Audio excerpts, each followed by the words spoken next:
Hey guys, it's Chris with City Girl Homestead, and it's Monday. Time for another canning recipe. So this one actually is going to be a good holiday one, and because we won't be doing cranberry sauce for Thanksgiving or Christmas, I'm actually going to give it away for gifts this year for my kids.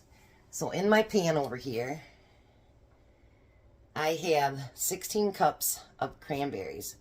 Now if you buy it by the bag, there are 4 cups to every bag. That's what I found out today. So the recipe that I'm going to post is for a single recipe. I'm doubling it.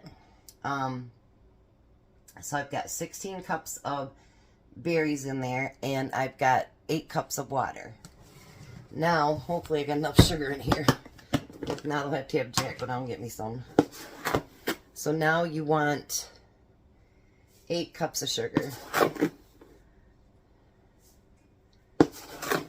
And believe it or not, this one doesn't use as much sugar as a lot of them does. 5,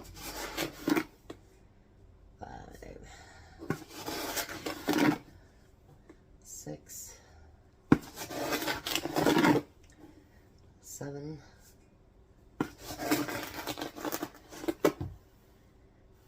8. And I'm going to do just a little bit more because most of them weren't full. Little cups. Alright, so now with your cranberry sauce, these cranberries take a minute to cook. You want to get everything stirred together, because again, you want your, your sugar and your water and everything to dissolve together.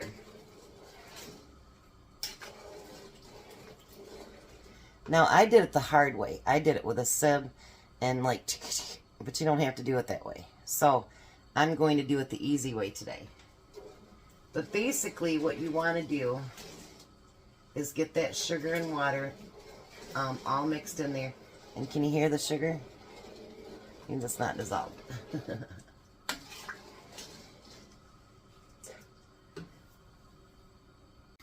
Now for the cranberries, what you're waiting for, I did rinse them by the way before I put them in that pan. What you're waiting for is it to get hot enough that your cranberries start to pop. When they start to pop, that's when things get serious. It starts boiling, and you don't want to boil your sugar out or anything like that. You don't want to burn that sugar, so you'll have to stir quite often. So we're basically gonna wait till those bad boys start popping, and they won't pop till the water gets nice and hot. Look at that. And this will make the best cranberry sauce. Oh yeah. Alright, so now I have my jars in the oven and they're starting to warm up. And I'm going to make jellied. So after it gets all cooked down here, then I'll have to let it cool down a little bit. In a few minutes I'll actually start warming up my steam canner. Because this is a water bath or steam canner. See how some of them are already starting to break?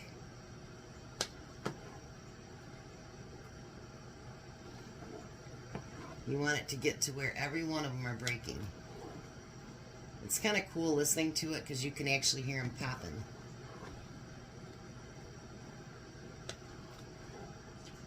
Every time I was hoping that you guys could hear it, I'm like, oh shoot. And you can't get the camera there fast enough, so maybe you'll hear one here in just a second. Maybe not.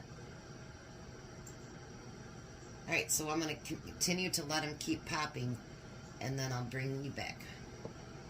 Oh, there went one. Alright, so this is the point where you want to start watching it a little bit better. It gets to a boil. And see how they're all breaking up now? You don't want it, because of the sugar in it, it can overflow. So this is where you don't have to, stir constantly, but you want to do it enough that you don't have anything going over. Because that sugar's really getting activated. But look at all those that have broke down already. And there was another one just popped. Because you want to try to get that cooked down a little bit before I come in with my immersion blender.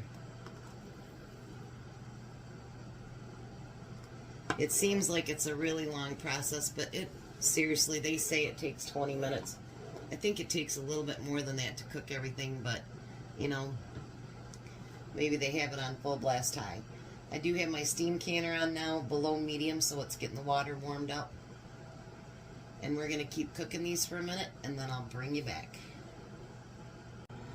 Okay, so now what I like to do is get my immersion blender and get those last pieces broken.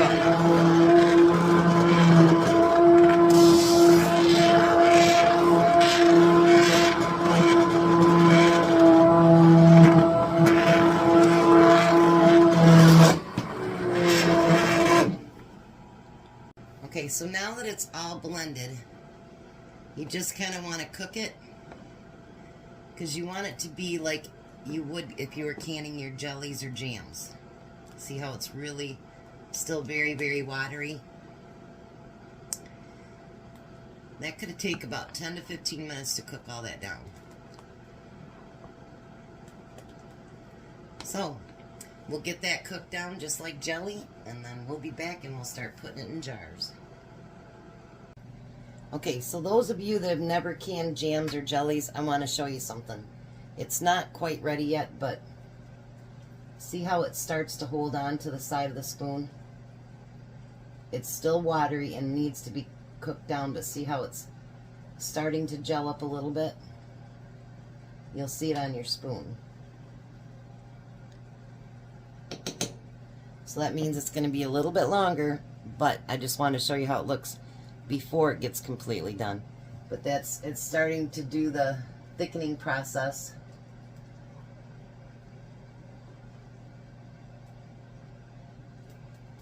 And starting to gel a little bit.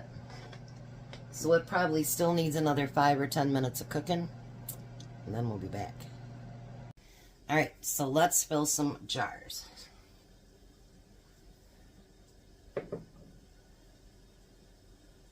See how that's gelled up on the side?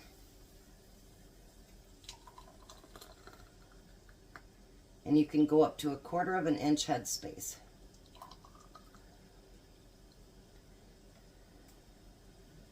I don't think I'll have enough jars cleaned up. I'll probably have to do more, but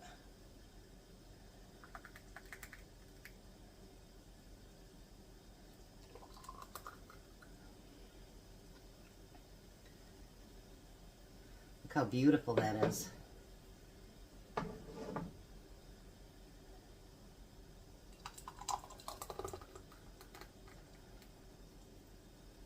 Absolutely gorgeous. And this will thicken up after you cook it.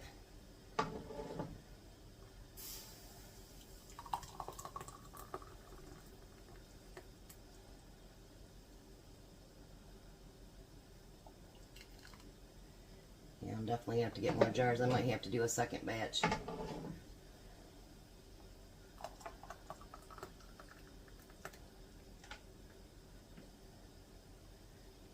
That's all right. If I do, I do.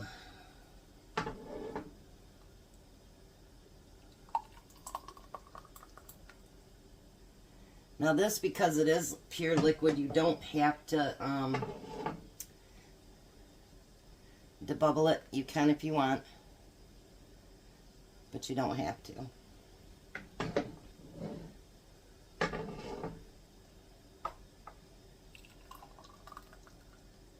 Look at that, isn't that beautiful?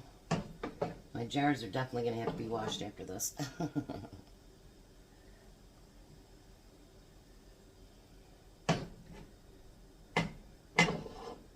Alrighty. There's still a lot left. So what I'm going to do is clean up what I have, and then I'll get out what I can fit on there.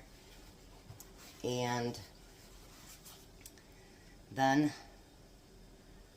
I'm going to move these over a little bit. They are piping hot.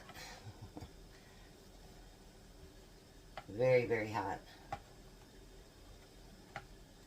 But make sure you clean those rims really, really well. I have stuff even down the side of that one.